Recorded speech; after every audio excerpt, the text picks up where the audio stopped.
Friends, ఇప్పుడే అందిన వార్త. బీఆర్ఎస్ కీలక ఎమ్మెల్యే రాజీనామా. బీఆర్ఎస్ కు ఊహించని భిక్షాకంటూ వార్తలు అయితే వస్తున్నాయండి. దీనికి సంబంధించి వివరాలు చెప్పడానికి వీడియో చేయడం జరుగుతుంది.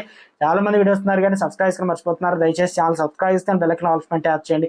ఇటువంటి ఇంపార్టెంట్ ఇన్ఫర్మేషన్ మిస్ అవ్వకుండా మీ ఫోన్ నోటిఫికేషన్ రూపంలో వస్తుందండి. చాలా మంది మీరు చూస్తున్నారు కానీ లైక్ చేయడం లేదండి. దయచేసి లైక్ చేయండి, ఇన్ఫర్మేషన్ అందరికీ తెలుస్తుంది.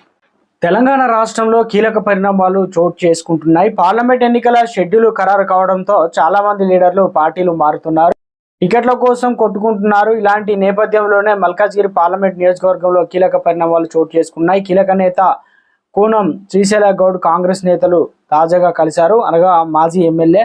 ఇక గురువారం రాత్రి కూనం శ్రీశైల గౌడ్ ఇంటికి మైనంపల్లి హనుమంతరావు, పట్నం మహేందర్ రెడ్డి తదితరులు వెళ్లారు. ఈ సందర్భంగా కాంగ్రెస్ పార్టీలోకి కూనం శ్రీశైల గౌడ్ రావాలని ఆహ్వానించేందుకు కాంగ్రెస్ నేతలు సీఎం రేవంత్ రెడ్డి ఆదేశాల మేరకు వచ్చినట్లు కూడా సందర్భంగా స్పష్టం చేశారు.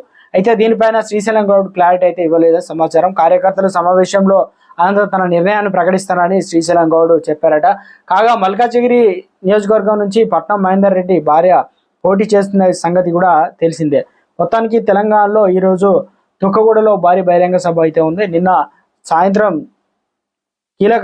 బీఆర్ఎస్ కీలక నేత అయినటువంటి మాజీ ఎమ్మెల్యే కూనం శ్రీశైలం గౌడ్ కావచ్చు, ఇక కాంగ్రెస్ పార్టీలోకే వెళ్ళడానికి మొగ్గు చూపుతున్నారనే వాదనలు అయితే వినిపిస్తున్నాయి. చూడాలి మరి ఏ రకంగా నిర్ణయం తీసుకుంటారనేది మరి ఈ రోజు అయితే తేలబోతున్నాయి. ఈరోజు ఈ సభలో 12 మంది ఎమ్మెల్యేలు కూడా చేరబోతున్నట్లు వార్తా కథనాలు అయితే వస్తున్నాయండి.